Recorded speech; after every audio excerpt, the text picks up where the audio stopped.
The longest-running off-road and action motorsports radio show on the planet is coming to you live with the biggest guest in motorsports. Here is the only man on the planet who can pack this much dirt slinging and tire slaying into 2 hours a week. Sit back, strap in, and be prepared to get your ears blown. Here is Jim Beaver and the Down and Dirty Radio Show, powered by Polaris Razor.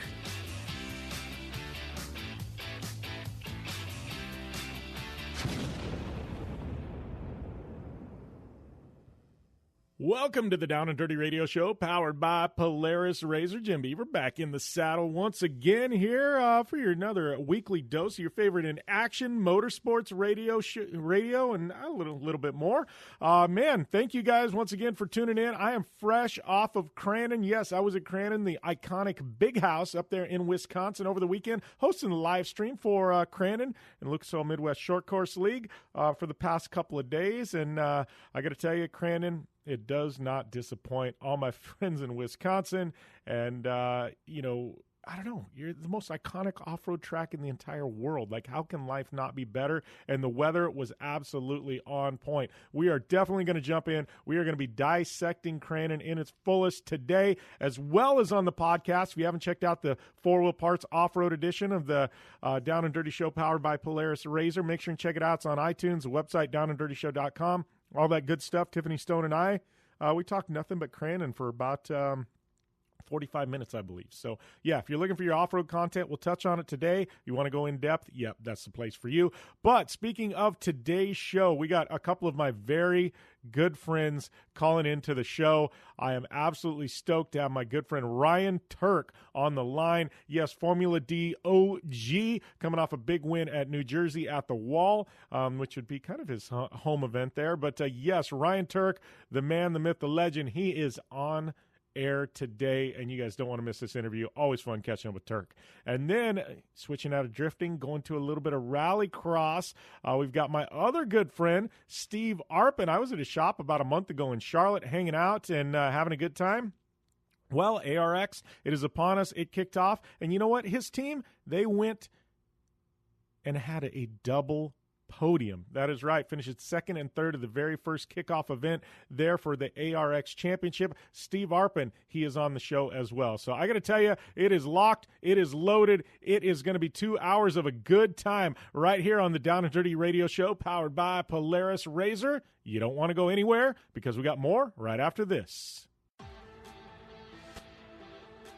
Want extreme performance, reliability, and the most fun you can have on 4 wheels? The Polaris Razor brings it to you. But you don't need to take my word for it. You can take theirs. I'm Tanner Faust, and I choose the Polaris Razor because it's the most fun you can have with a steering wheel. What's up? I'm Ronnie Renner, and I choose Polaris Razor because it's the sickest, most reliable side-by-side on the planet. What's up, everybody? Heavy D from Diesel Brothers.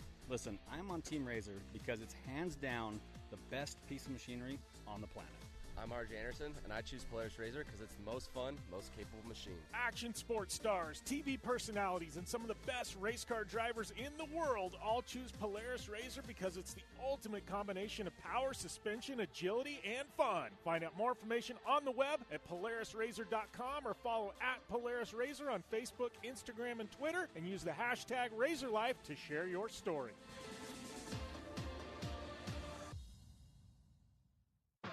Ford WP is more than a store. We're truck and Jeep experts and have been for over 50 years. From wheel and tire upgrades to full custom builds, Ford WP has you covered. Whether you want to order the best parts online or shop in store, do the work yourself, or get it done by a pro, all roads lead to Ford WP. Do your rig right. Shop online or find your store at FordWP.com. For 100 years, General Tire has provided tires for your lifestyle, your adventure, your anywhere. Born from competition, the Grabber tire offers the durability and off-road traction you demand in a tire. We put these tires to the test in the harshest off-road racing conditions to give you a tire that will make your anywhere possible. So let us take you on your next big adventure. Tweet us photos at General Tire, hashtag anywhere is possible. Because with General Tire, anywhere is possible. When looking for a new wheel for your off-road vehicle, car, truck, or UTV, the choice is easy. You choose what the pros use. Rob McCachran, Keegan Kincaid, and myself, Jim Beaver, all exclusively use Vision Wheel, whether we're dominating Baja, taking the cup at Crandon, or shredding UTVs. Vision Wheel's trend-setting designs and durability will set you apart from the competition and your friends. Check out visionwheel.com or @VisionWheel on social media to learn more. Super ATV is the industry leader in aftermarket UTV and ATV parts and accessories. Super ATV products are designed, engineered, tested, and manufactured right here by Super ATV. Whether you're looking to upgrade your suspension, get stronger axles, or you're looking for a new winch to get you out of a tough spot, Super ATV has what you're looking for. And since we know you're in a hurry, we offer fast, free shipping to the lower 48 states on all orders. Visit superatv.com now and get your UTV or ATV dialed in. Like what you hear? Catch all the back episodes of the Down and Dirty Radio Show on Apple Podcast, and be sure to rate, review, and subscribe.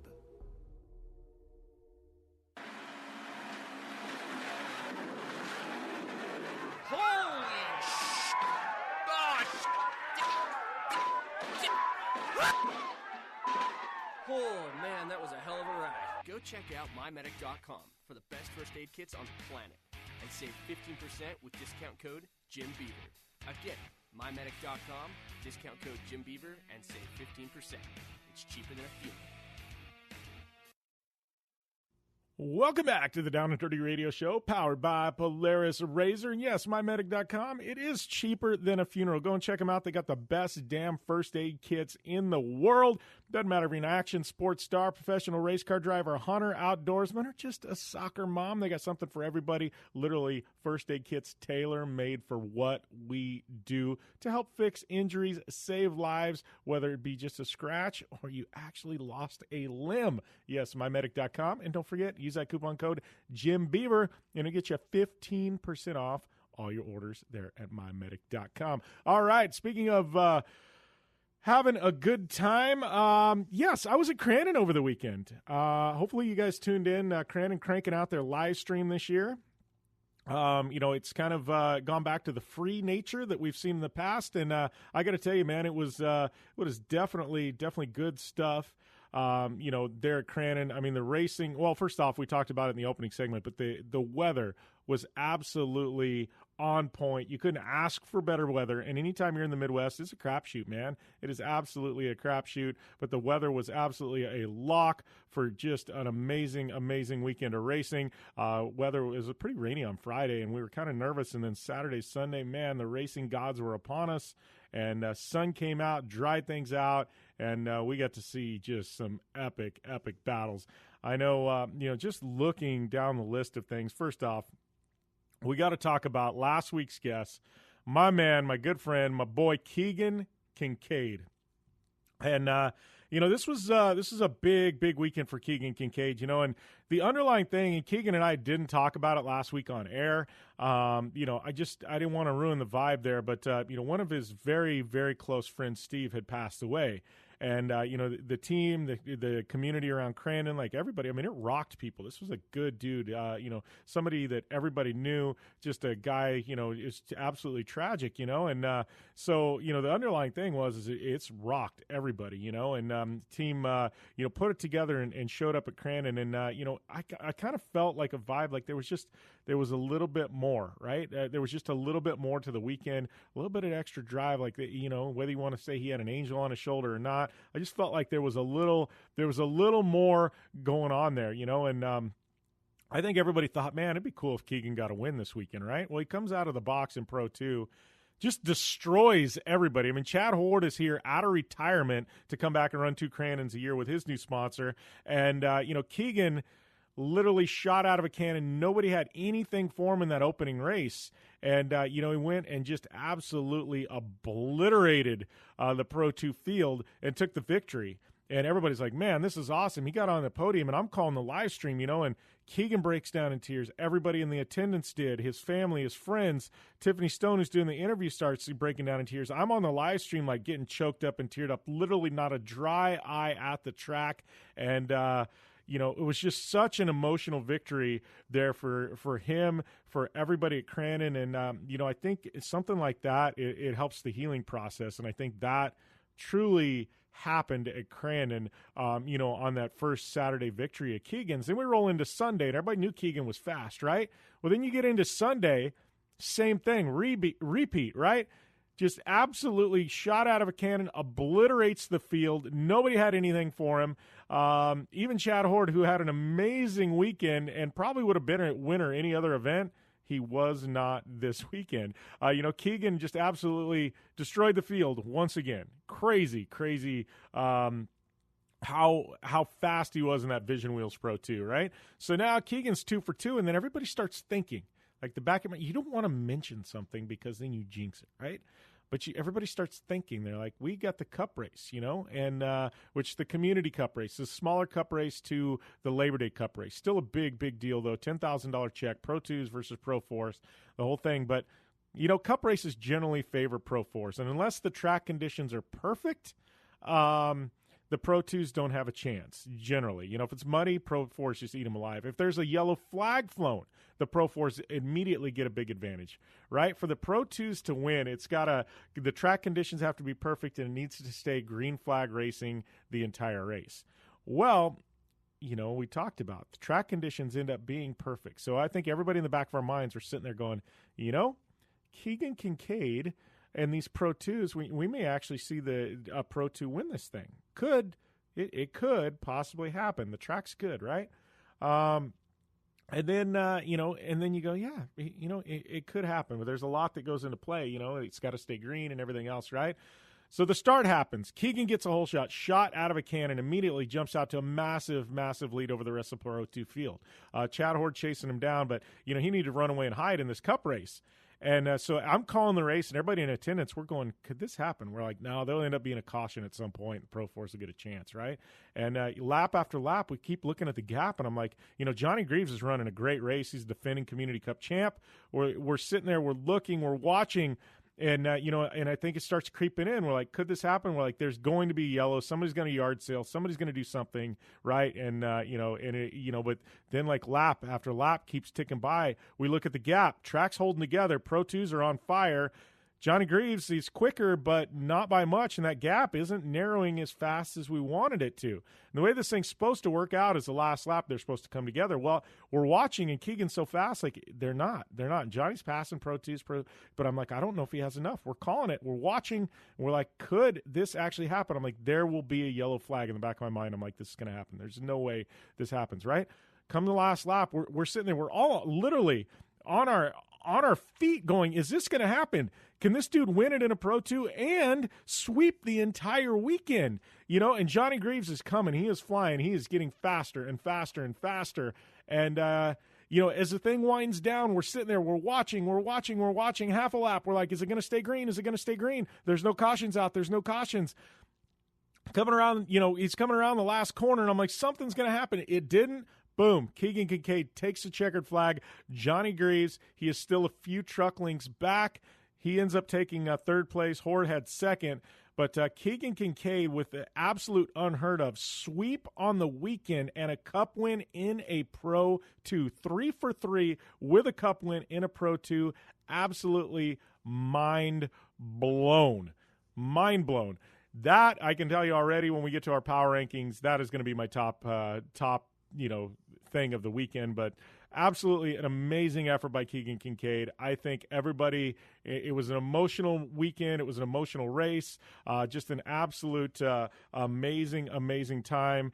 Well, and to tell the truth, I mean, Labor Day, they're going to have their work cut out for them. But I know some big stuff coming at Labor Day. I know Johnny Greaves teasing something mighty big for Labor Day weekend. He wouldn't let us in on the secret, but I am looking forward to finding out. Also have to give a shout-out to CJ Greaves, an amazing effort by him all weekend long. Had a couple of great runs. Kyle Cheney, another guy that man, Pro Mod, he was on fire. I got to give a lot of credit to Kyle Chaney. I know one of the funny sound bites was he gets up on the podium and says, short course isn't my forte. And I started laughing. And I'm like, man, this dude is he's that quick. He's winning at Crandon, and he says short course isn't his forte. I don't want to go head-to-head with Kyle Chaney in anything that is his actual forte. But he had a great run. Christopher Polverde, amazing effort by him as well. I mean, this guy he was on fire, absolute on fire in Pro Light. And then I got to give a shout out to Trady Gibbs, also another driver who had an amazing weekend, a great run, sweeping the weekend in Super Buggy. I mean, that's what's tough. Like, how do you pick out top performers? I mean, you got to give it to Keegan. He also got the Cup win, like absolute top performer. But there's so many drivers that had really, really solid weekends. It's tough to give it to any one person. I don't even know how you would go with that. But I know live stream. I talked with Marty Fiocca from Crandon. They're going to have a lot of videos, like each individual race, I believe, posted to YouTube here in the upcoming days. Like you should go back, watch these. I mean. Like, I've called a lot of races, a lot of short course. This by far had to be one of the best weekends of racing that I have actually ever called, ever seen, just from track conditions to performances. Like, it was just absolutely rock solid. Amazing weekend. You guys should definitely, if you're going to be in the area, if you're even considering it, Labor Day weekend, Crandon, get your camp spot if there's anything left. Like, you need to get in on this. But, we are going to take a short break. We come back, man. I got Ryan Tuerck and Steve Arpin on the line right here on the Down and Dirty Radio Show, powered by Polaris Razor. You don't want to go anywhere. Are you looking for a place to push yourself behind the wheel and see how your driving skills stack up? Dirtfish Rally School is that place. Located on 315 acres of pristine automotive playground at the foot of the Cascade Mountains in Snoqualmie, Washington, right outside of Seattle, Dirtfish Rally School is a one-of-a-kind place where everyone from first-time drivers to seasoned professionals like Bucky Lassick and Antoine Lestage can push themselves to their limit. Whether driving the high-performance, rally-prepped all-wheel drive Subaru Impreza STI is what you're looking for, or you'd rather hang it all out in the rear-wheel drive Subaru BRZs, Dirtfish Rally School has something for everyone. Classes are available from 2 hours to 3 full days and feature instructors with over 150 years of combined racing experience. Whether you're looking to become the best and get an edge on the competition, or just looking to freshen your skills behind the wheel, Dirtfish Rally School is the place to go. For more information on registering for classes, visit Dirtfish on the web at dirtfish.com, or to check out the latest happenings from Dirtfish, follow them on Facebook, Instagram, and Twitter at Dirtfish Rally. Thanks for tuning in to the Down and Dirty Radio Show, available live online, in syndication on networks across the U.S., and available internationally on the American Forces Network. Welcome back to the Down and Dirty Radio Show, powered by Polaris Razor. I'd like to welcome my good friend Ryan Tuerck to the line, who I know we were going to get you last week, man. You're a little bit under the weather. I'm hoping you were under the weather because you were celebrating so hard from your win at the Wall there in New Jersey, man. I think I was coming down with something since I was at Grid Life the weekend prior, and then just a lot of travel and plane time. So I was slowly coming down with something, and then after Jersey, it's like it finally took grasp of me and put me in my bed for about 2 days. So it was a bummer. I'm disappointed we didn't catch up last week, but here we are again. So it's good to talk to you, dude. Good to be back on the show. Yeah, no, I'm trying to think back. It's been at least a year. I'm thinking year and a half since we had you on, which is crazy. You're talking about all that travel and stuff like that, and I think a lot of people, they don't forget. I mean, obviously you've got a ton of social media followers, but like the life of a professional race car driver, a professional drifter now, man, like to make a living in this industry, it's kind of crazy because a lot of people think, oh, Tuerck does like, a few events a year where he's actually competing. But truth is, man, to make a living, you're also hustling like every other weekend, either, making content, you're driving cars at Grid Life. I know you do a bunch of stuff for Toyota and appearances and things like that. Like, it's kind of crazy, that now like it's almost like a every single weekend deal, just so you can keep funded for, the handful of events a year you do. Exactly. I mean, there's a lot of fun events in there. Beyond just the competition stuff. And then, there's a lot of obligations with sponsorships and whatnot to fulfill. So, but everything's a good time. Everything's a lot of fun. I usually get to travel to a lot of great places and drive a bunch of awesome cars. So, it's not all bad. It's just you put yourself, you run yourself ragged a little bit, and then you get sick every once in a while. And it's just a cycle of things. It happens at least once a year, so it's a small price to pay for a lot of fun. Yeah, well, we got to talk about a lot of fun, because 2019, I got to say, probably didn't start out as a lot of fun, but it definitely has turned into a lot of fun for you and the team, man. Kind of take us through where we're at. Obviously, we know you've got the big win we'll talk about here, in New Jersey, took a second in Atlanta. Kind of take us through this year, because you want to talk about a roller coaster, man. You guys started out with the lowest of lows, and now you're at the highest of highs, man. Yeah, absolutely unbelievable, the situation. Leading up to the season, I had the team living at my house in California, which isn't that big. And it was just jamming on a race car for about 2 straight months, just getting it ready, just progressing the chassis and fixing a lot of things we didn't like from the year before. And then, tested the car. We had the brand new Nitto NT 555 G2 on there, which is, we had to step up quite a few weight classes to run that tire. So we're a little bit nervous as to how everything was going to perform. So we spent a little extra time testing and making sure everything was good. And it was, the tire was phenomenal. It outperformed the added weight that we had to put in the car by a lot. So we knew we had a really good setup rolling into Long Beach, and we were feeling good, still getting comfortable throughout the weekend. And, just the last practice lap, I was the last car on the track, took my last lap. It was a solo lap, and when I flicked into the second outer zone, I went to turn in because I had added too much angle. So when I went to turn in, there was no power steering, and at that point I was still floored on the gas, and that was it. I had to decide whether I try to save it and probably crash into the concrete barrier a little further down the road, or just bail out altogether and aim for the tire barriers, which is what I did. And it was the worst crash I've ever had inside of an automobile anyway. And sustained a concussion. The chassis was a complete write-off, and then coming back from that, we had to build a pro car at a championship level within 10 to 12 days time. So it was pretty much nonstop there the first 3 or 4 months of the season, just because we had that to come back from. And then so this team just stayed at my house for the remainder of the time because we had an entire car to build all over again. And I had to cut up my beloved street car, which I loved and I really hated to do, but we had to do it. It was a necessity, and it turns out that car is better than the old one by a lot.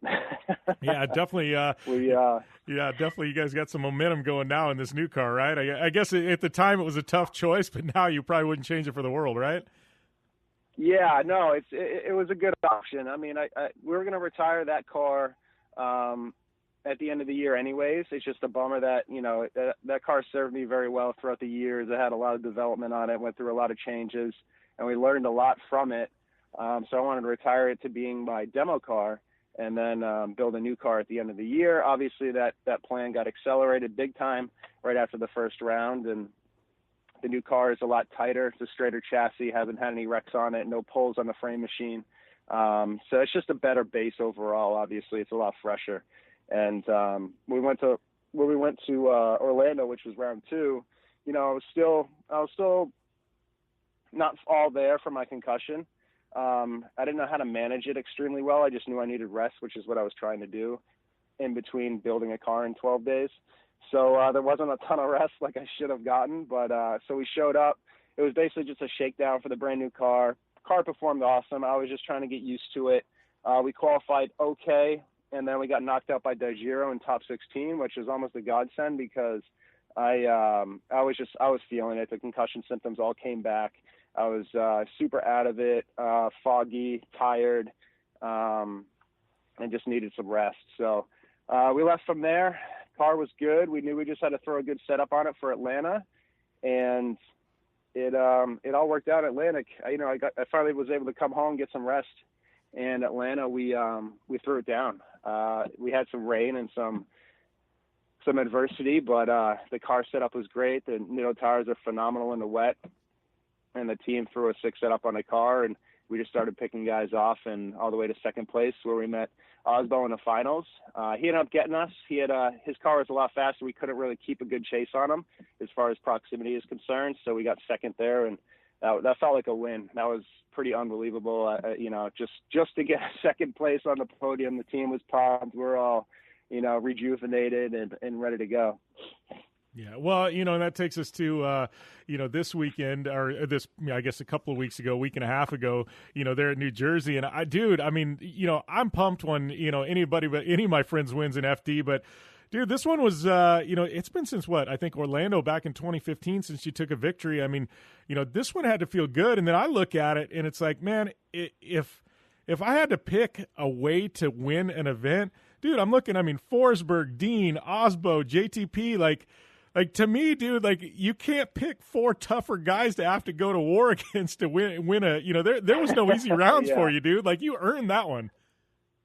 Yeah, that was the, I've won in the past and I've had a couple good battles for a win, but it wasn't like coming through a ladder like that before. That was like, it was just like the gauntlet of champion after first place 100-point qualifier.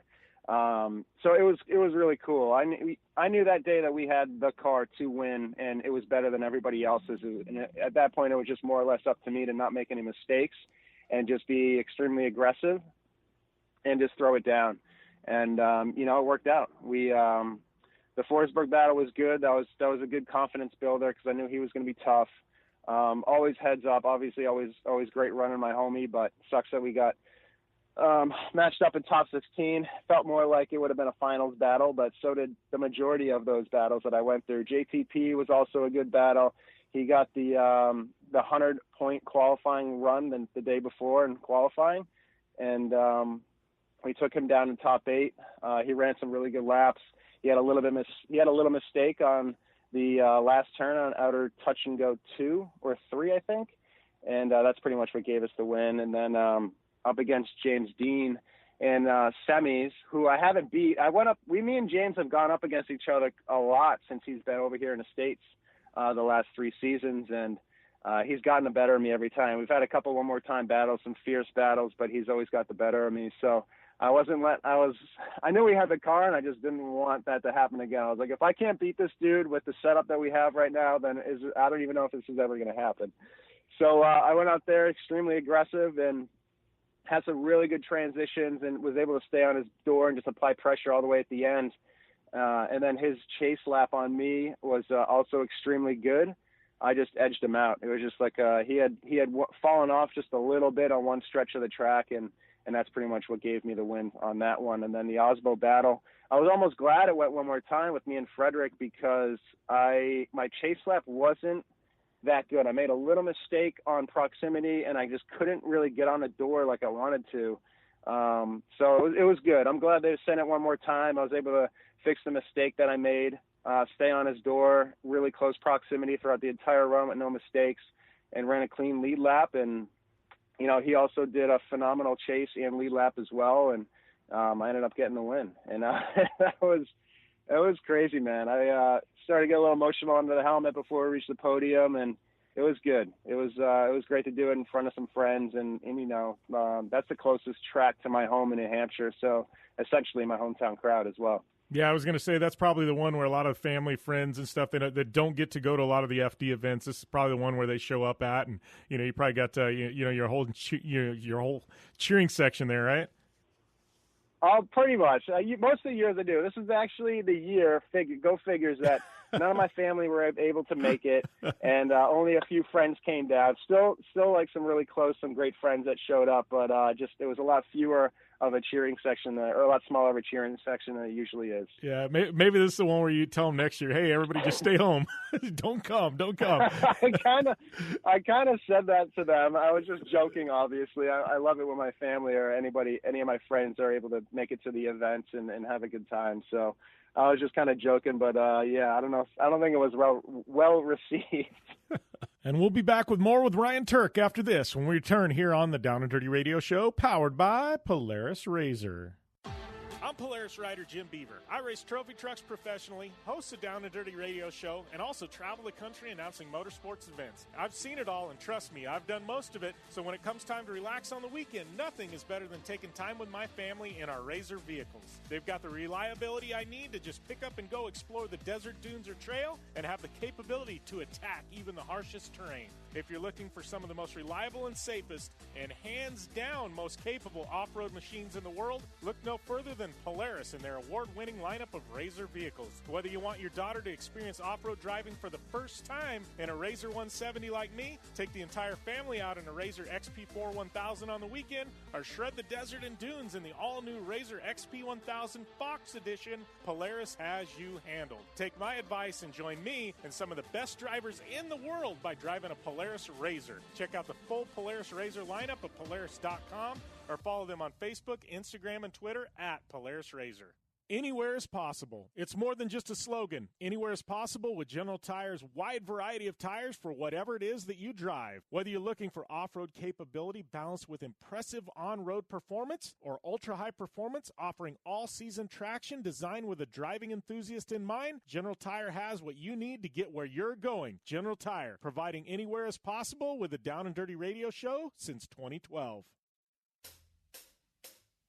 Do you race or are you a weekend warrior? Have you checked on the date on your helmet recently? Don't get caught off guard by using an outdated helmet. Impact Racing, the leader in motorsport safety, has new SA 2015 helmets to fit your budget. Whether you're looking for a helmet with a full carbon fiber shell to take you to victory at the Indy 500 or just looking for some helmets for a weekend at Glamis, Impact Racing has a helmet for you. Find out more information at impactraceproducts.com or on Facebook at Impact Safety. When looking for a new wheel for your off-road vehicle, car, truck, or UTV, the choice is easy. You choose what the pros use. Rob McCachran, Keegan Kincaid, and myself, Jim Beaver, all exclusively use Vision Wheel, whether we're dominating Baja, taking the cup at Crandon, or shredding UTVs. Vision Wheel's trend-setting designs and durability will set you apart from the competition and your friends. Check out visionwheel.com or at Vision Wheel on social media to learn more. Super ATV is the industry leader in aftermarket UTV and ATV parts and accessories. Super ATV products are designed, engineered, tested, and manufactured right here by Super ATV. Whether you're looking to upgrade your suspension, get stronger axles, or you're looking for a new winch to get you out of a tough spot, Super ATV has what you're looking for. And since we know you're in a hurry, we offer fast, free shipping to the lower 48 states on all orders. Visit superatv.com now and get your UTV or ATV dialed in. You're listening to the Down and Dirty Radio Show, powered by Polaris RZR. All killer and no filler. Welcome back to the Down and Dirty Radio Show, powered by Polaris RZR. Right now, we currently got my good friend and Formula D winner at the wall, Ryan Tuerck, on the line. So, Ryan, I want to go back. There's a couple points you mentioned, through this interview so far, but like the new car, what I find crazy, and it doesn't matter if we're talking drift cars or we're talking drag cars or we're talking off-road cars, like you can build two cars completely identical, like side by side, and it's like one is just going to be better than the other. Like there's just no reason for it other than one just seems to work, and I feel like maybe with this car, like you've got the magic in this one, you think? It's good. The car is good. The setup is good. All the sponsor parts and products that we have on the car are phenomenal. It's like we finally come to this this tier and escalation of refinement on the chassis and in the car itself and the team as well. Like everything is just jiving and working together, and it's definitely true. When you build a car, you can build them, like you said, side by side, but it's metal. It's it's going to distort. It's going to cool differently. It's no matter the process that you go through, it's always going to be slightly different. And this car is just, it's just, like I said, fresher. It's easier to drive. And, a lot of that is attributed to not necessarily the car itself, but also the team and understanding how the setup works, and the setups that we're putting on the car are just are working better than I have in the past, just because I think of the changes in the fresh chassis. Yeah. Does any part of you ever look back? Because, you're one of the OGs here. You, Forrest, Vaughn, you guys have been around the sport since, the early days here in the United States. Any part of you look back, and obviously you've got this relationship with Scion, now Toyota. Is any part of you look back and you see these builds and the engineering that's going in and think, man, have we come a long way? A long way, yeah, 100%. Formula D is really, really difficult now. The competition, all the teams have a really good understanding on how to set up their cars, and all the drivers are phenomenal at driving. The chases and the competition, like the top, just top 32 battles are unbelievable now. And you see, like, 1 and 2 one more times and you can see finals battles in top 32, which is the first first competition battles, which is crazy. So the teams, everybody has escalated everything big time. And so have the drivers' talent and competitive nature and everything. Everybody's letting it hang out on the track, and the best people to benefit are the fans. It's some of the best driving that I've seen and best action I've seen in Formula D ever right now.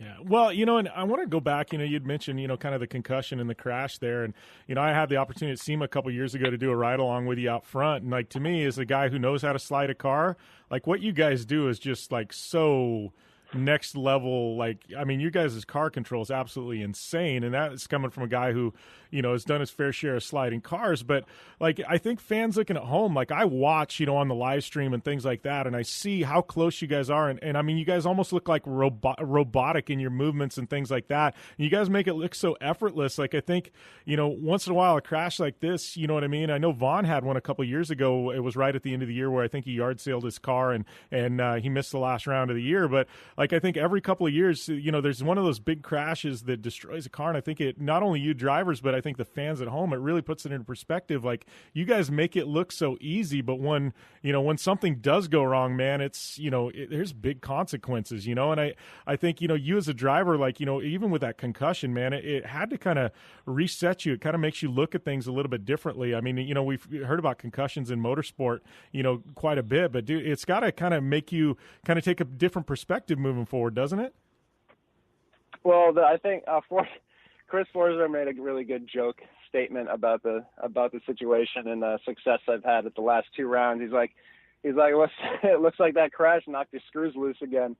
So it's just one of those deals. I don't know. It's crashes happen as a part of motorsports. It sucks. It's a massive setback, and especially when it comes with an injury on top of it. So it's just one of those things. I think. I don't know. It's something that I wasn't going to let beat me or define, what my season was going to be, and something I just put in a rear view. And there's no better way to do that than have some success with a brand new car and new team, and just boost the confidence level. And now we're sitting 3rd in points, ahead of Chris by a couple. And there's we still have a run at the championship at this point, even with the crash in the first round. So, I mean, we're happy and everybody is super, super pumped and motivated. So it's good. It's one of those things where you can't let the crashes take hold of you and ruin your season like that. Yeah, well, and that being said, you talk about the points, man. You all of a sudden you're sitting here 3rd in points, and I know, after the opening rounds, that was not a place you probably thought, mid-season you would be sitting as 3rd in points. But like you said, I mean, this battle is wide open right now, for the rest of 2019. I mean, how do you guys, you're coming off a 2nd and a 1st. I mean, you guys are red hot right now. I mean, how do you take that momentum and roll it into these next rounds, Ryan? Well, that's the tough part right now. So after New Jersey, the last round we have about a 5.5 week break, which is a bummer. I like, when you're hot, you want to just kind of keep going. So now we have our mid-season break, and I'm going to be going to Goodwood Festival of Speed with the GT 4586, and then there's a couple other obligations I have with sponsors that I'll be doing. So we're going to have some rest time, some time to chill, and really just stay motivated, I guess. I guess what I'm going back to is it's tough to come out of that mode of success and then wait such a long time before you can go back to the track and be back at that competitive level and trying to fight for another podium spot. So we're going to have to wait a little while, and I'm sure the motivation will be there no matter what by the time July 17th comes around and we hit that track for open practice. Yeah. Well, looking at FD as a whole, man, I mean, looking down the road 2020, 2021 and looking at where we've come from, you're one of those guys, like you've carved out a living here, in Formula Drift. You've got some amazing partners coming on board. I mean, like, I feel like, right now we're in a period where you hear about NASCAR and, teams folding and all these motorsports folding and, regression and guys having a hard time finding sponsors. I feel like FD, man, like things are firing on all 8 cylinders. Like you guys are having, things are definitely, cranking there. I mean, I feel like, the drivers, the teams, the sponsors coming in. I mean, where other motorsport series are failing, I feel like FD right now, man, they're hitting their stride. You guys are, having a lot of success. I mean, what do you think separates? How has FD kind of been, kind of immune to what else is happening in the world of motorsports? Well, I know from a sponsor standpoint, our budgets aren't as big, so the ask of money isn't as much of a burden for a lot of the sponsors. Number one. Number two is, all the drivers have a phenomenal social media presence and understanding of how to get the ROI that the sponsors are looking for. So with those two things, I think it's relatively easier, or it looks like a better package when it's all put together down on a proposal and sent to a sponsor. So it's a lot easier for them to stomach, I think. And, Formula D, we run 8 rounds as opposed to like NASCAR, which is 30-something weekends, which is insane, and requires obviously a lot of money to run 200 laps or more so.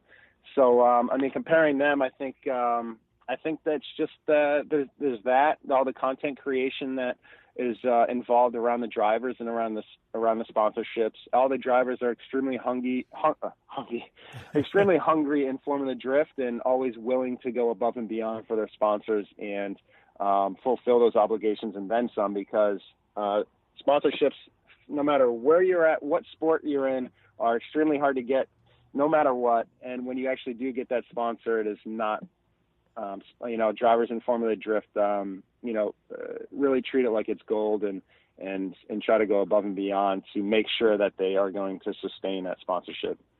Yeah. Well, that being said, I know obviously, you right now you guys are on point, but I've seen a lot of, you've been doing FD a long time. Is there any itch here in the back of Ryan Tuerck's mind? I want to stay in Formula Drift, but there's something else outside there in the world of motorsports I kind of want to give a try to, maybe on the side.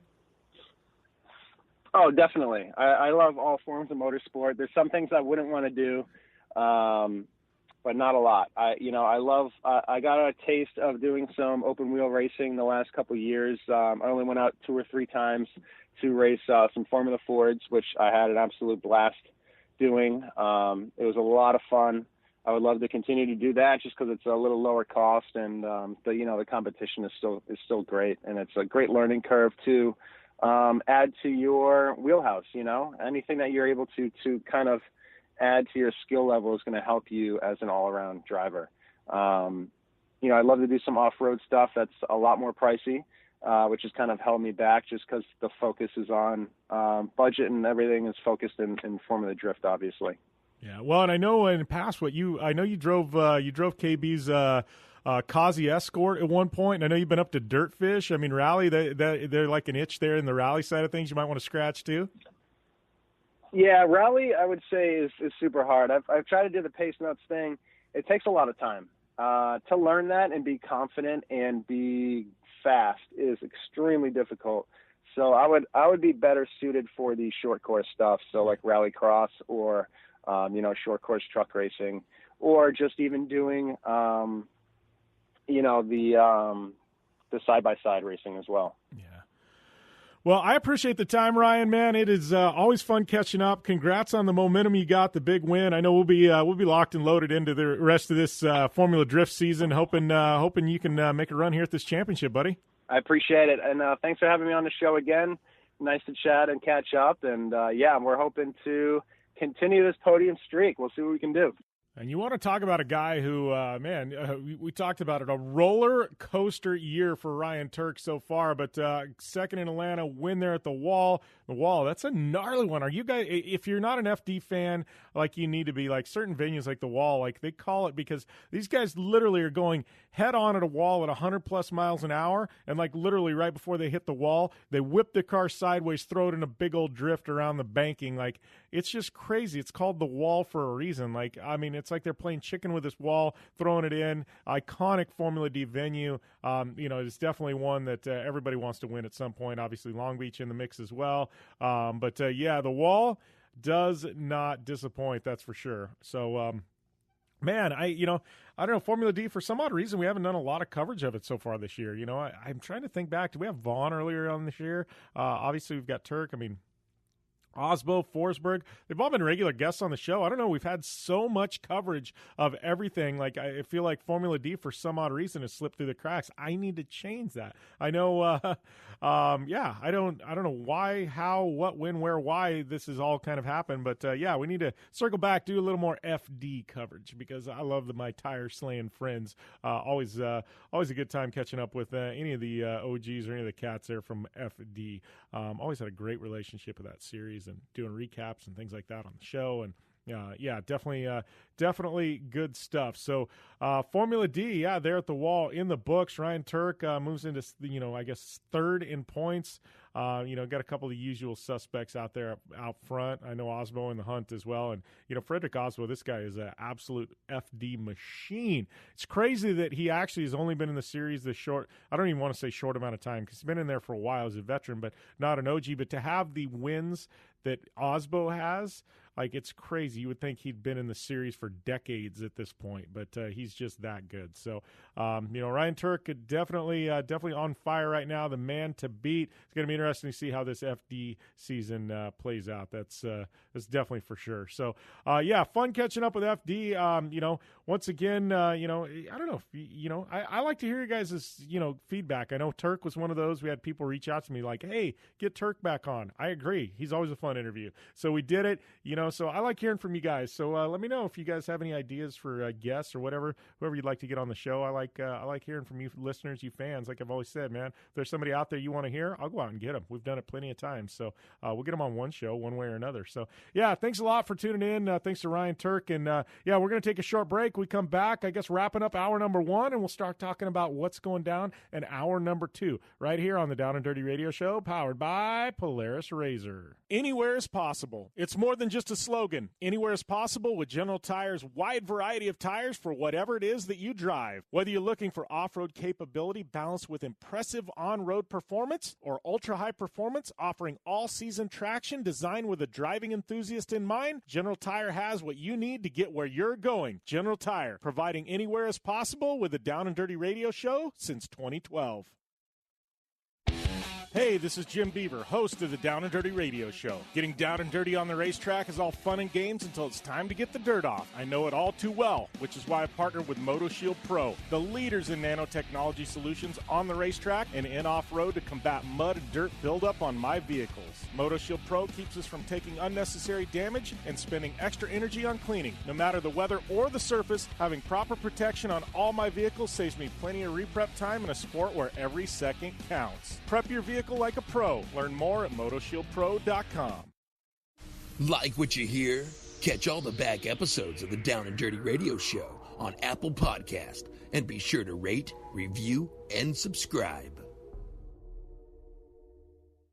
And we're back here on the Down and Dirty Radio Show, powered by Polaris Razor, wrapping up hour number 1. Had a little Crandon talk and some Ryan Tuerck. We got Tuercked. That's right. Yeah, you guys ought to look back at Ryan had that. It was a YouTube series called Tuercked, and that's kind of a reason why he's got such a massive social media following. He's a content machine. He was before. He still is, man. But that show was. It was kind of ahead of its time. There was a period there in motorsport, action sports, where everybody wanted to have their own series, and Tanner Faust had one, Bryce Menzies, I think even Rob Mack at one point. Like, everybody had their own series. And, honestly, it got to the point where none of them were doing any good because everybody had their own series. Ryan Tuerck's, his was the anomaly. Those guys had some fun on that show. And his was, it was like a little bit, kind of a throwback to the original Nitro days, like just a raw, like not overly produced. It was just rad, man. It was really good stuff. And, I think it was part of the reason why he is who he is today, man. You got to see his personality, his fun, his friends, and, man, they did a great job with it. So definitely go back, check in the archives.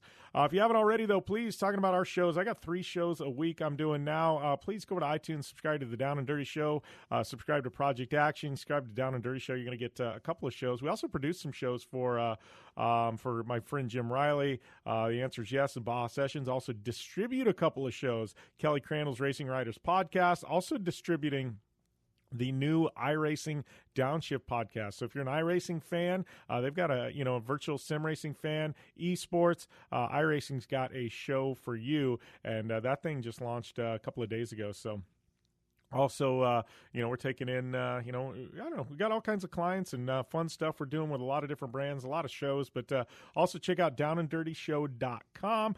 You check out downanddirtyshow.com, and, it's going to be your place for all things motorsports related. Follow me at Jim Beaver 15 on social media, especially if you've got any questions for our guest or you want me to chime in on any and all various topics. I would love to, love to hear from you guys. Anyways, we are going to take a short break, and when we return, hour number 2, right here, we'll have it locked and loaded on the Down and Dirty Radio Show, powered by Polaris Razor. I'm Polaris rider Jim Beaver. I race trophy trucks professionally, host a Down and Dirty Radio Show, and also travel the country announcing motorsports events. I've seen it all, and trust me, I've done most of it, so when it comes time to relax on the weekend, nothing is better than taking time with my family in our Razor vehicles. They've got the reliability I need to just pick up and go explore the desert, dunes, or trail, and have the capability to attack even the harshest terrain. If you're looking for some of the most reliable and safest, and hands down most capable off-road machines in the world, look no further than Polaris and their award-winning lineup of Razor vehicles. Whether you want your daughter to experience off-road driving for the first time in a Razor 170 like me, take the entire family out in a Razor XP4 1000 on the weekend, or shred the desert and dunes in the all-new Razor XP 1000 Fox Edition, Polaris has you handled. Take my advice and join me and some of the best drivers in the world by driving a Polaris Razor. Check out the full Polaris Razor lineup at Polaris.com or follow them on Facebook, Instagram, and Twitter at Polaris Razor. Your life demands a tire that provides durability, comfort, and performance, and that's what General Tire delivers for you. From the all-season grip of the Grabber UHP to the comfort and on-road manners of the Grabber HTS to the durability and off-road traction of the Grabber AT2, General has a tire that will help get you where you need to go. So let us take you on your next big adventure. Tweet us at General Tire, hashtag anywhere is possible, because with General Tire, anywhere is possible.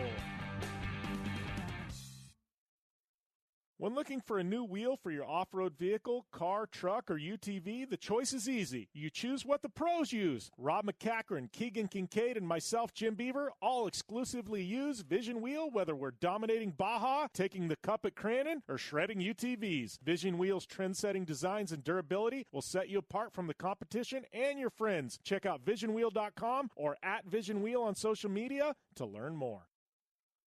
Like what you hear? Catch all the back episodes of the Down and Dirty Radio Show on Apple Podcast, and be sure to rate, review, and subscribe.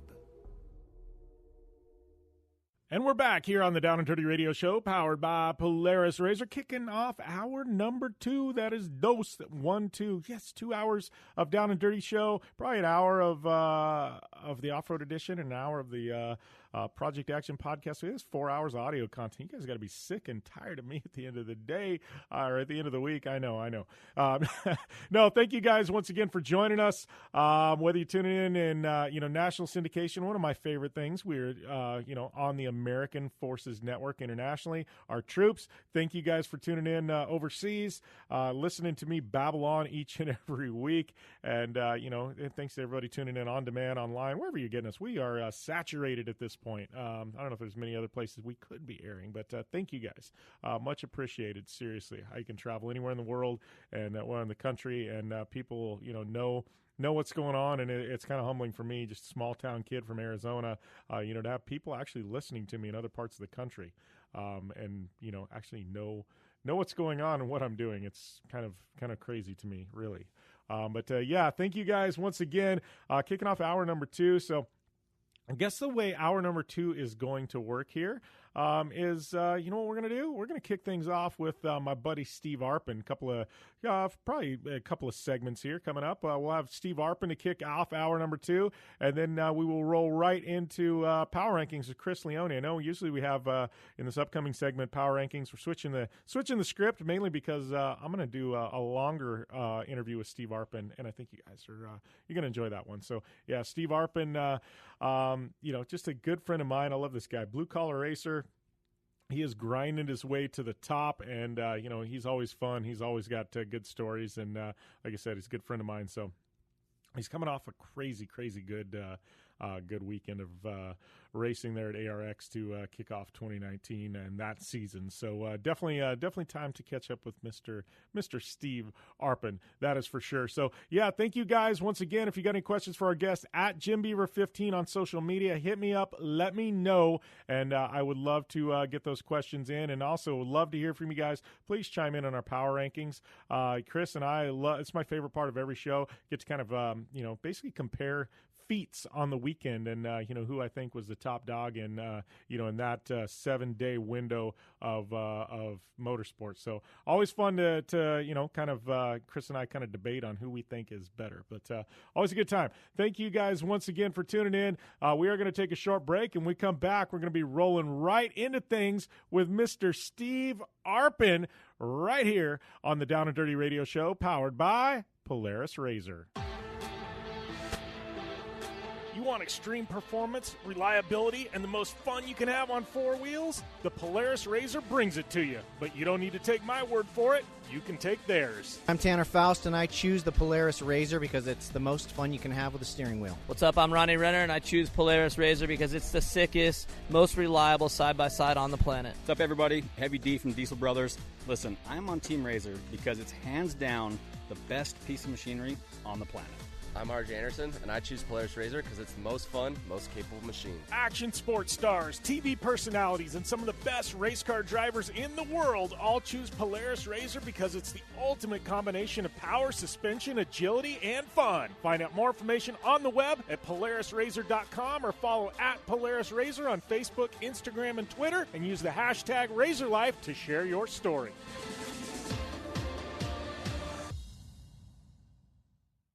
It's more than just a slogan. Anywhere is possible with General Tire. General Tire's Grabber X3 mud terrain tire offers aggressive styling and is engineered for durability with innovative performance features that are ready to carry you through extreme mud, dirt, and rock-covered terrain. For extreme traction that's ready for anything and rugged styling to match, look no further than the Grabber X3 from General Tire. Make your anywhere possible by visiting GeneralTire.com today. General Tire, aggressive styling with the Down and Dirty Radio Show since 2012.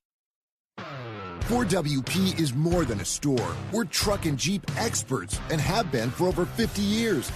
From wheel and tire upgrades to full custom builds, 4WP has you covered.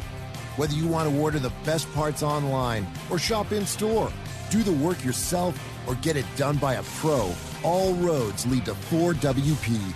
Do your rig right. Shop online or find your store at 4WP.com.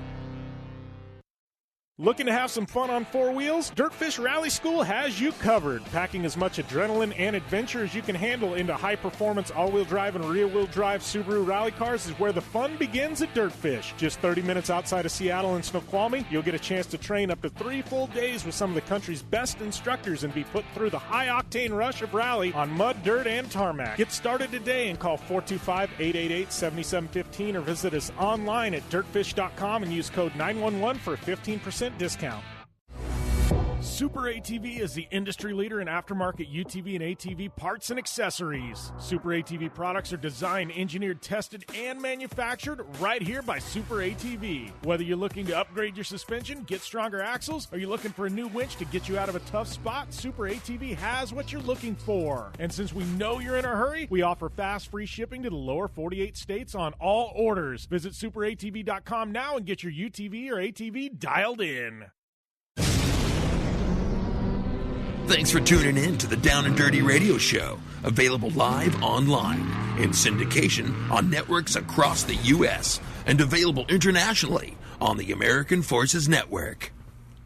Welcome back to the Down and Dirty Radio Show, powered by Polaris Razor. I'd like to welcome my good friend Steve Arpin to the line. Steve, man, welcome to the show. I guess I was out in Charlotte with you boys about a month ago. I think you're getting ready for the big ARX season kickoff, and now we're in full swing, man. How's everything going? Oh, it's doing good, man. Doing good. And hey, the way you came to visit us back when you were in Charlotte, bringing beer to the guys at the shop who were working late, getting loaded up, you're more than welcome back anytime you want. Well, I can promise that'll be my thing from now on. I'll show up at the shop with a case of beer, and then I'll be welcome. They won't be like, "Who's this dude hanging out?" Like, at least he brings his beer, right? You know, he's. Hey, we'll get you a lazy boy and everything right plop center in the shop for you if you keep those trends up. Dude, that is a done deal. Like, you know, what'll actually happen is I'll just move in and I'll like bring one of those kegerator refrigerators, you know, with a keg in there or something, and we'll just have a tap going or something. Oh boy, productivity will probably be affected a little bit there, but hey, we're easy. Yeah.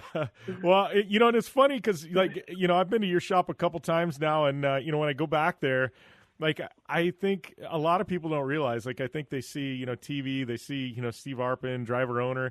Like, I don't think they understand, like, what it takes to be a driver owner in motorsport. I mean, and I'm not just talking NASCAR or AR, anything. Like, man, you are wearing multiple hats throughout the day. I know, man, it was like 10:30 at night, and you were having a problem with the semi, and you're making calls like in the middle of the night to try and get this thing rolling to go to a test. Like, I don't think people realize on a daily basis what you're going through. I mean, today you've probably already been on 24 phone calls. I know you've changed a flight.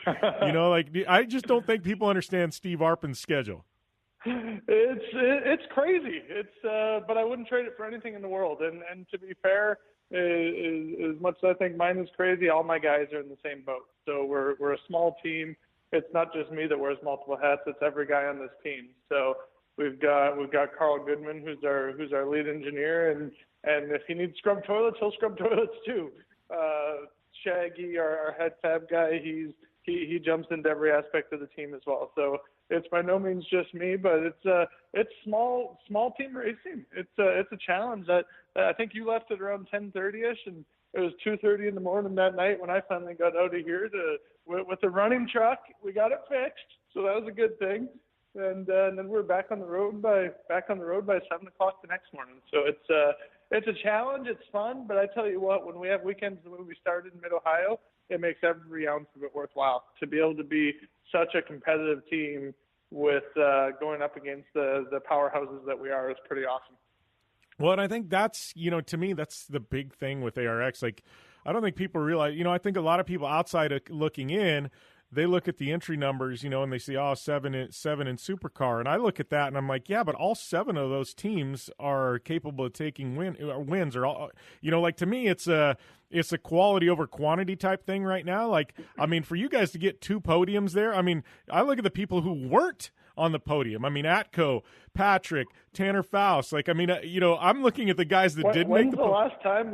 When's the last time a VW hasn't been on the podium in rallycross worldwide? Right?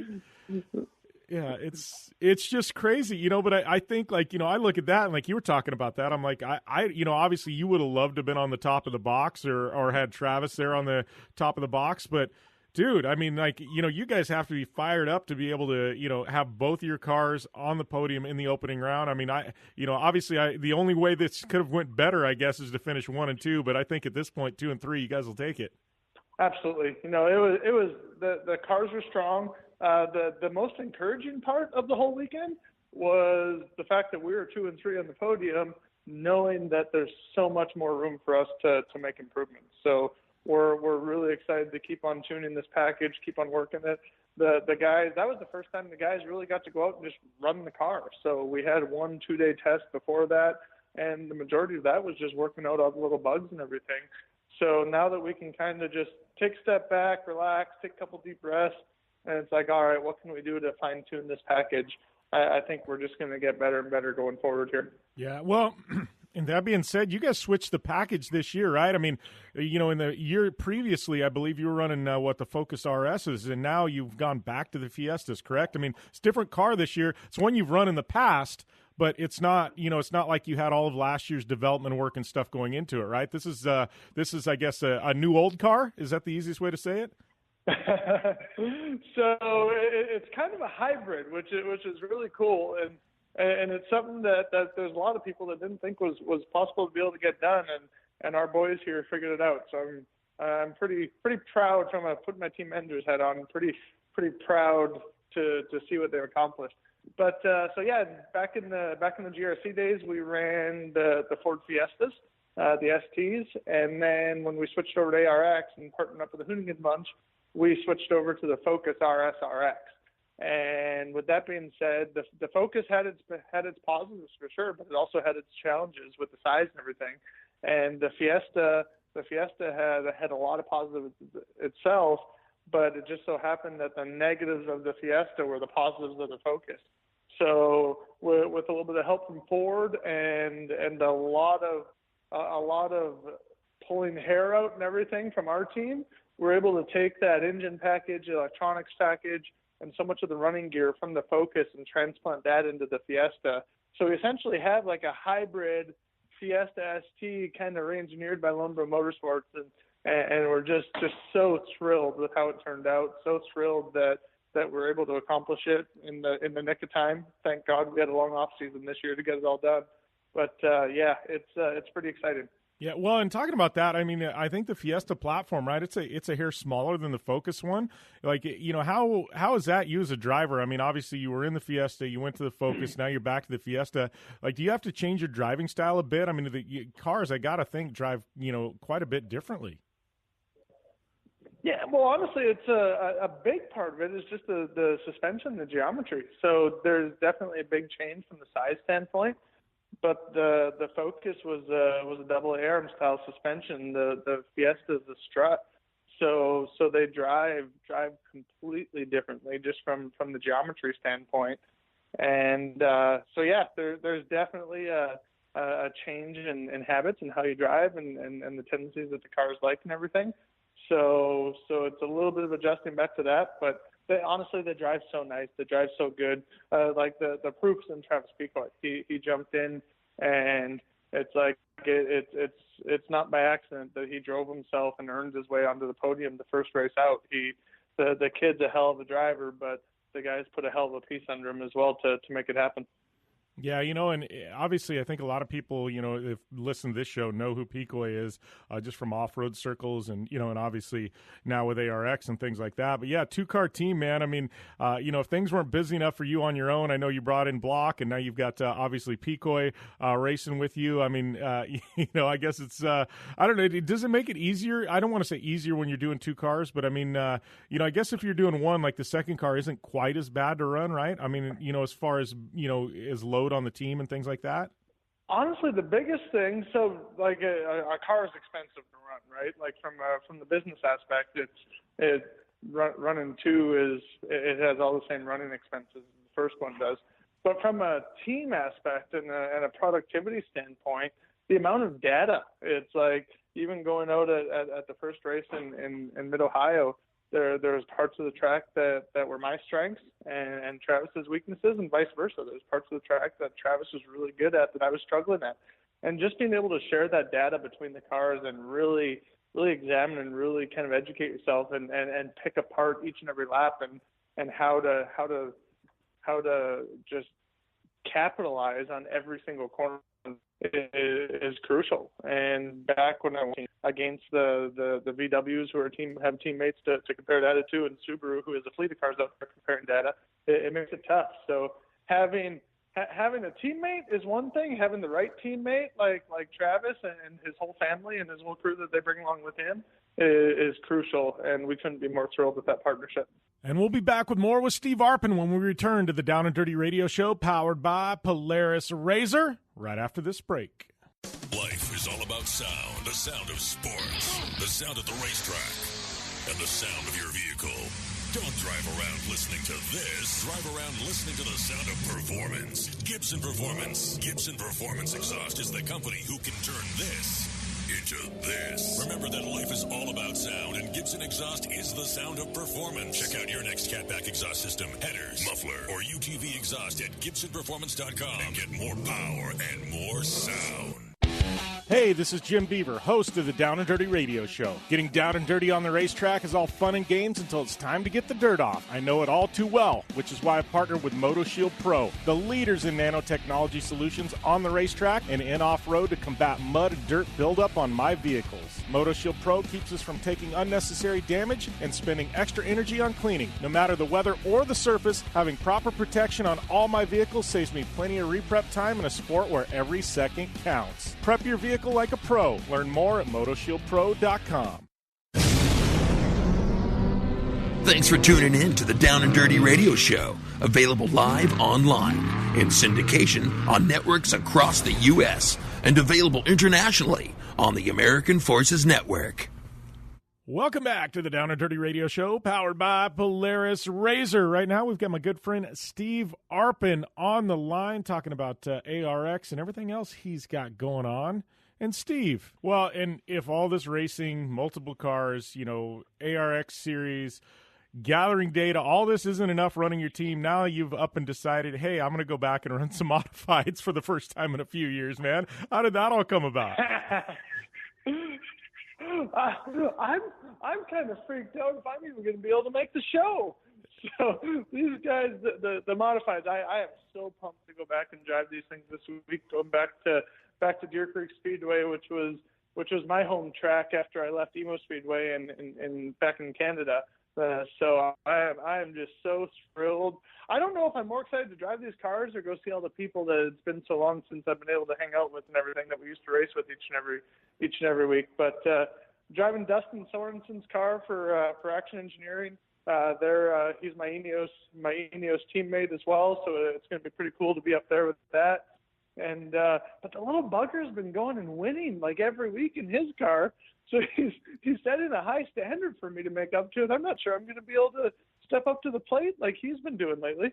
Yeah. Well, what I will say, Steve, is 2 weeks ago, a good friend of mine, obviously everybody's tuning in this, and you know who he is, Greg Biffle.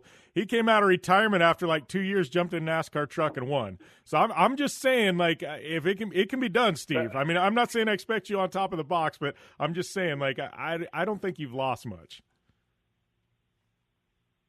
All right. Well, challenge accepted. Well, hopefully I'll give you something good to call me back with about next week. We could talk about the party we had after winning Saturday night up at Deer Creek. Dude, that if you win at Deer Creek, that would be a party I would want to be a part of, because that would be a heck of a good time. But I gotta ask though. I mean, like, when was the last time? I'm telling you what, what's that? We know how to party at the dirt tracks. We absolutely know how to party at the dirt tracks. Oh, I am sure you guys do. That being said, I mean, when was the last time you were actually in, stock car, modified dirt track car? I mean, when was the last time? I mean, I know we know you from NASCAR world, but you kind of, when you made the switch to GRC, it was just like literally a cold cutoff. You know what I mean? When was the last time you were actually in something that went in circles? Oh man, the last time I was in a open wheel modified, it was an IMCA modified out in Montana, which was I think 4 years ago now. But the last time I was in a high powered USRA, USMTS type modified it's got to be close to 10 years ago now since I've been in one of these. Wow. Nice. Well, I am definitely looking forward to this weekend. Like, I saw that pop up. I'm like, man, I gotta get Steve on the show for sure. So, definitely looking forward to that, man. Switching gears though, going back to ARX. I mean, how you guys feeling going into these next rounds? I know season just kind of getting kicked off. I know I believe I don't know, schedule's a little bit different this year. I know got quite a few different mixes. I've heard some I think obviously Nitro Circus is back. We got COTA. I think we're running. Are we running Mid Ohio again? I don't know. There's quite a few different tracks. I feel like ARX is finally getting some legs this season. Absolutely. It's so cool to see it grow. Last year was a transition year. This year is a little bit of a transition year again, but we're taking baby steps and adding two storage facilities to the schedule, with Mid Ohio going to Mid Ohio on two separate occasions, starting the year and finishing the year out there. Returning to COTA, which is pretty awesome, and going to Gateway. Our next race, a doubleheader at Gateway. So we're pretty pumped to go over there. And as far as our side of it, the team side of it, these guys have got the cars completely tore down right now and going through these things with a fine-tooth comb and crossing all of our T's, dotting all of our I's. And we're going to come back. We're coming back with a vengeance. We're going to prove that it was no accident that we were 2 and 3 on the podium, and really do everything we can to take that top step. Yeah. Now you feel like you guys have the targets on your back. Like, you're like, man, we played our cards maybe. I don't want to say too early, because there's never too early in motorsports. But now it's like, oh, you guys aren't flying under the radar this year at all, dude. Well, I'll tell you what, it was pretty eye-opening when we were sitting on the podium, and we had 2/3 of the podium, and I think it was like our 8 guys over there for our 2 cars were in our team shirts and gathered up over there cheering us on. And the one car on top of the podium had an entire, like a whole sea of blue shirts there. And it was so hard to not point out. It's like, guys, this is how proud of my guys I am, that our little group is able to compete with all that blue on the Subaru side of things. And just to think that from a team standpoint, a small little privateer team, Lone Bro Motorsports, that we have double the wins under our team than the Subaru manufacturer team has, with all those resources and all those efforts, is pretty cool for our guys. It's something, not knocking the Subaru guys at all, just more so patting our guys on the back. It's pretty cool what they've been able to accomplish.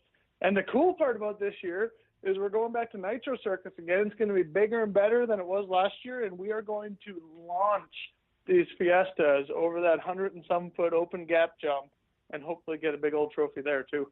Yeah, I got to ask, when you guys go to doing that, I've done gap jumps before and razors and things like that. Dude, there's got to be some pucker moment the first time you hit it. Like, oh, is my speed right? Like, you know what I mean? Like, there's just, you feel like the first time you hit it's a bit of Russian roulette. Well, honestly, I haven't done it yet. We weren't able to last year because we had some suspension issues, just didn't have the travel to be able to take that big one. But I promise you we're going to redeem ourselves this year. So these Fiestas, from that side of it, the jumping and launching standpoint, they're pretty much capable to handle whatever we can throw at it. So we're really looking forward to it. But yeah, I can only imagine there's going to be a pucker moment, especially those first couple times. Yeah, well, I was thinking back to early GRC days, and I think I first event I went to, I think it was the season before you got involved in GRC, and I think that was like the last year they actually had their gap jumps. Those things were sketchy as hell. But I think the Nitro ones, you would hate to say Nitro Circus is a little more refined than that, but because Travis is squirrel most of the time, and I say that in the most endearing way possible. But I feel like these have taken I don't want to say taken the risk out, but I think they're a little more consistent maybe. The amount and even spending the week when Travis and I did one lap of America together, spending the week with him and just being involved in just regular conversations about stuff and what their plans are and how they go about things.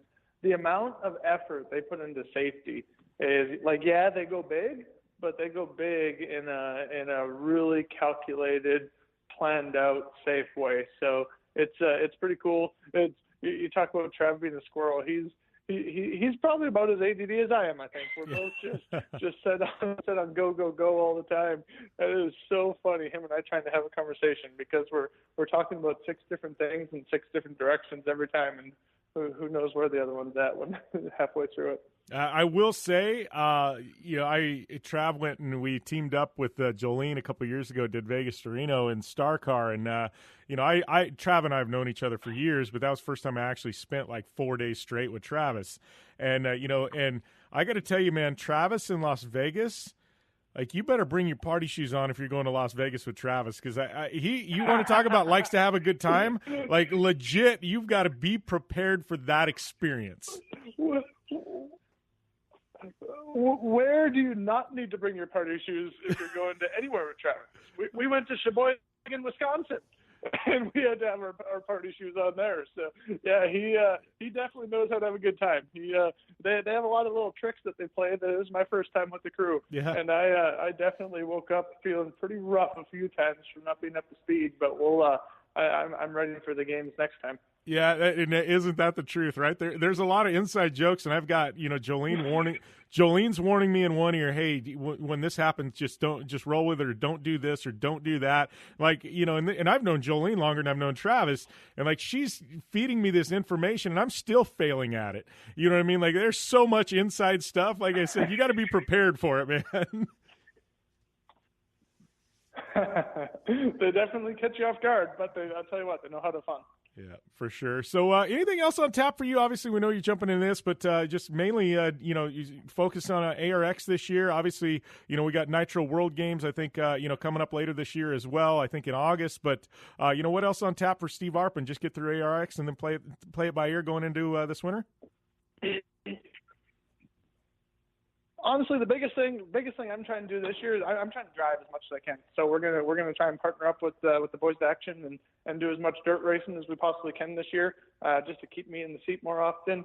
And super pumped to have. We got the sexiest paint scheme I think I've ever had with this CBDMD livery coming out in the next the next round.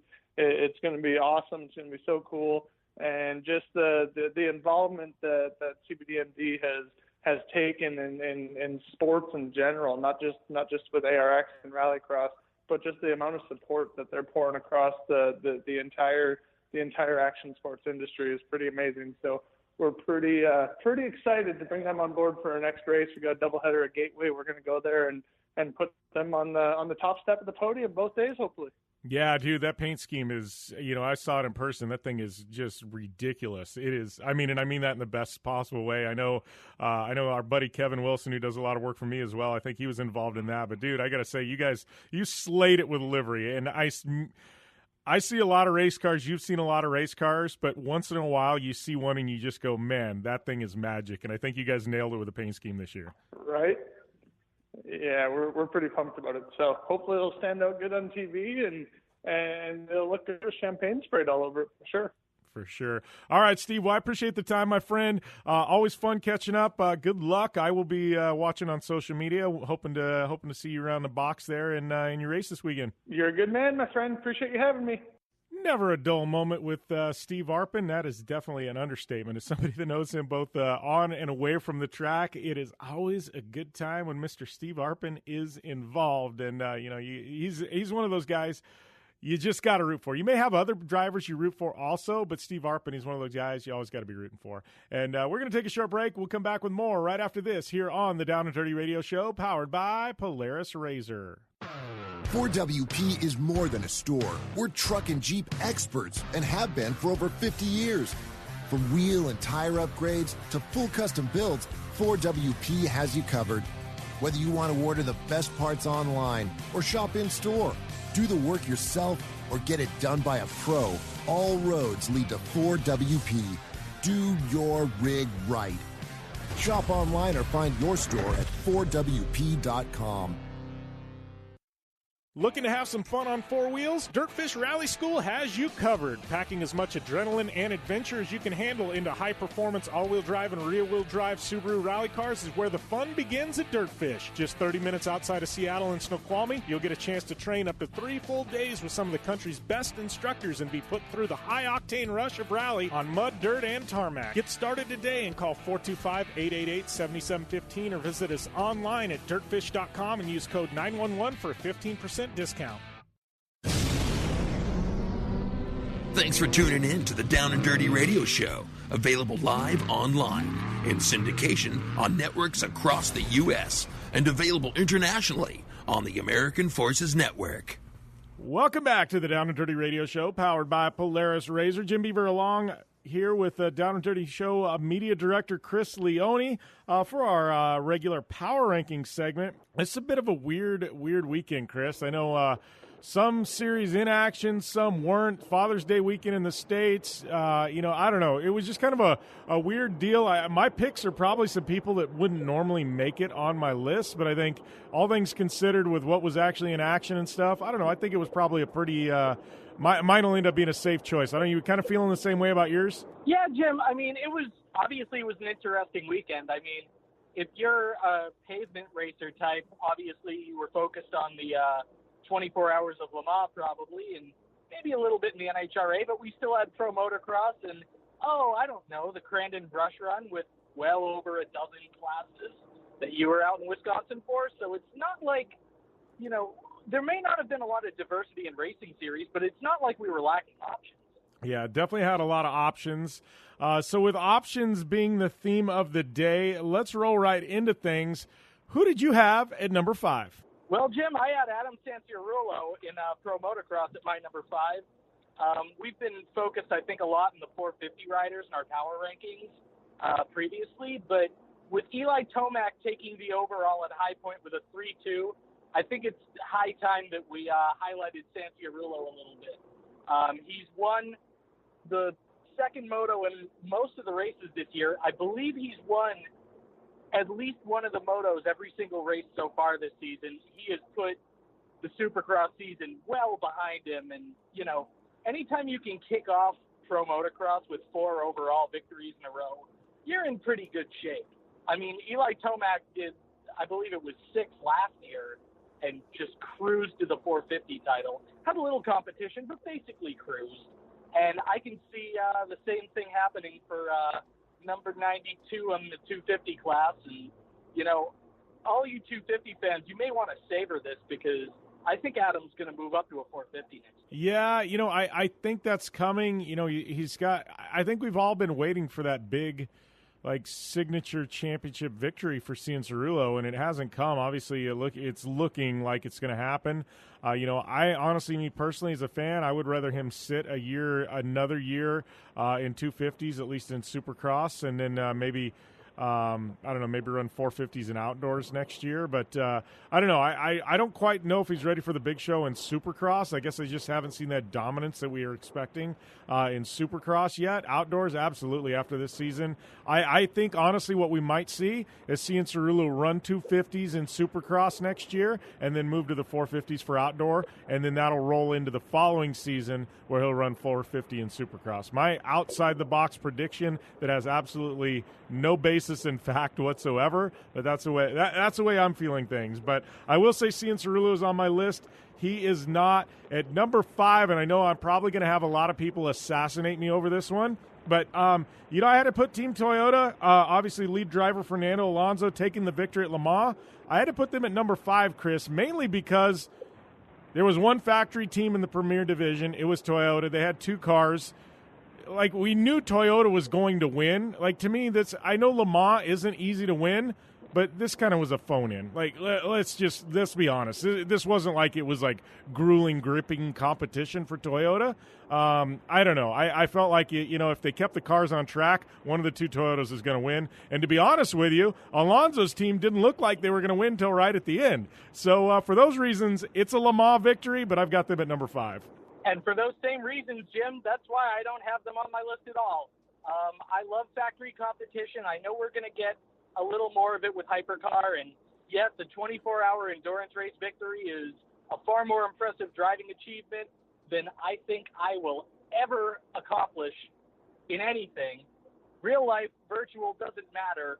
But that said, you know, there were a lot more impressive performances to me over the course of the weekend. And, it's why my number 4 is actually Christopher Pulvorti sweeping the pro light races at Crandon.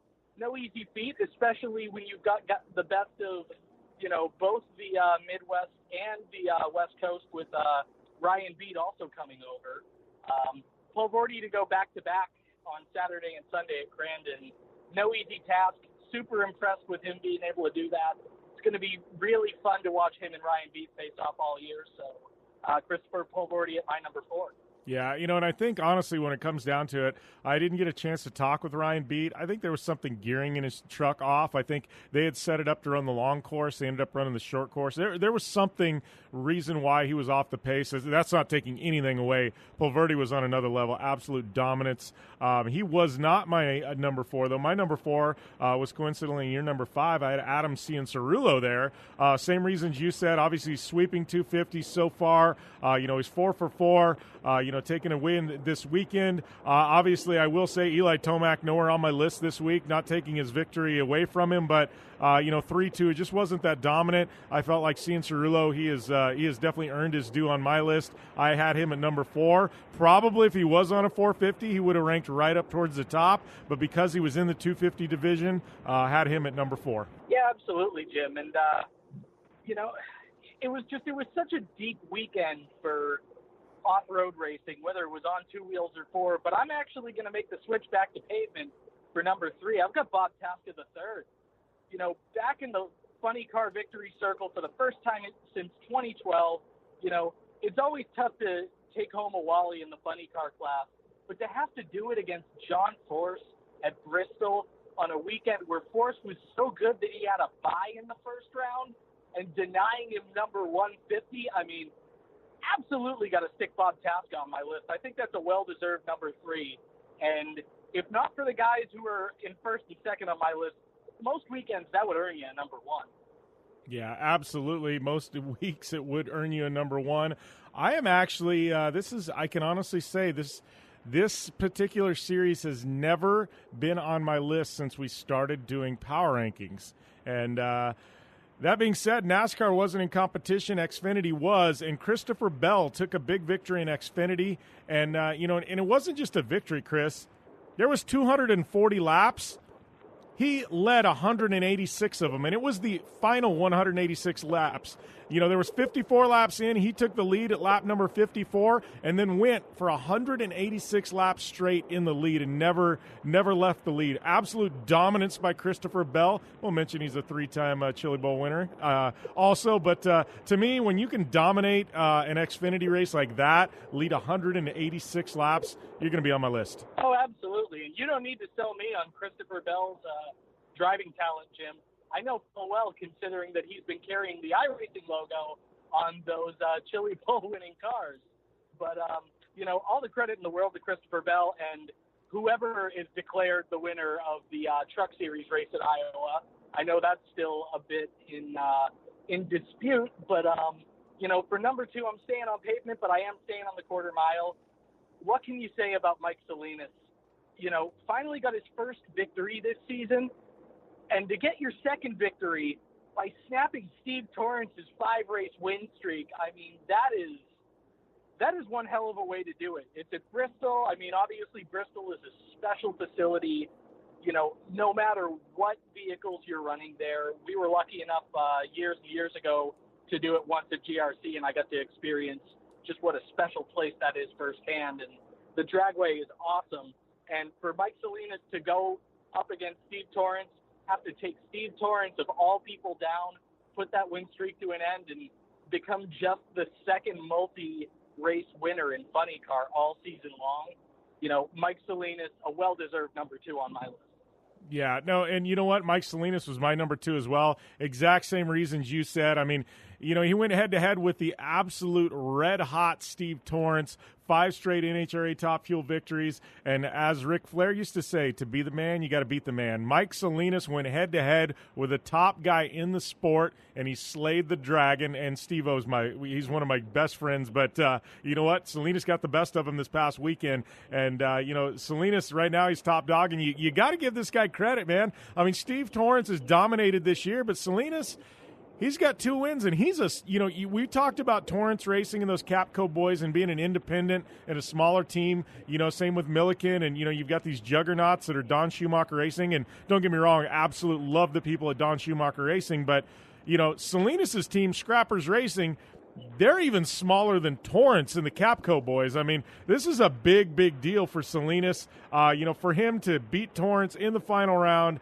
and snap that 5-race winning streak, Salinas, I don't know how anybody couldn't have them on their list, especially towards the top. Oh, no doubt, Jim. I mean, it was just such a cool weekend in the NHRA with both of the winners that we ended up with.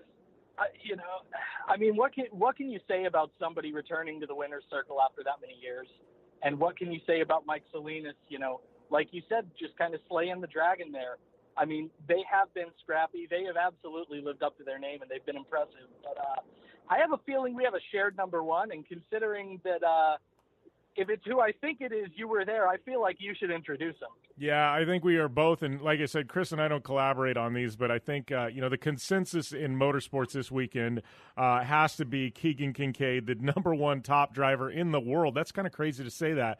But, to go into Crandon, the big house, this is obviously, this would be like the summertime Daytona event. Daytona 500 is the big one for NASCAR, right? But anything at Daytona is special, and then they've got the special summer edition of Daytona.